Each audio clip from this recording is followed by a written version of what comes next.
Officials are warning hikers to be extra careful as they're seeing an increase in anaplasmosis, the bacterial infection from tick bites. It can cause flu-like symptoms. In a First Alert update, Jeremy Wall explains how to protect yourself and also what to do if infected.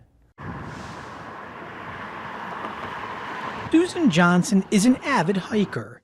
She thinks more people are getting infected because they aren't taking proper precautions.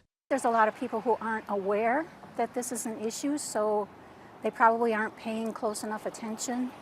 And in all likelihood, they're not like tucking their pants inside their socks when they're hiking and, checking themselves when they get back and shaking out their clothes. Johnson says she hasn't been infected, but some of her friends have, changing where they hike. They have been scaling back some of their hiking in the rough areas and trying to stay like I do with more groomed trails. Door County Public Health says 8 cases were reported just last week, including 5 people who were taken to the hospital. Shauna Blackledge, Door County's public health strategist, tells us a mild winter is to blame.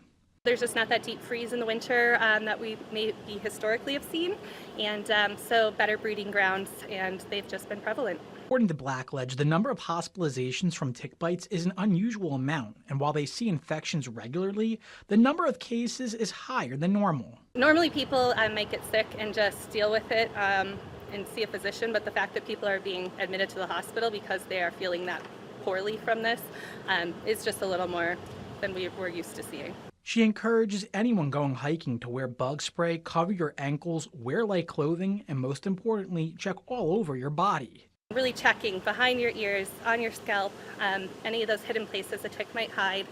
And there are measures like picaridin. You can cover your clothes in if you're an avid outdoors person. Blackledge recommends anyone bitten to wash the bite with soap and water and remove it with a tweezer.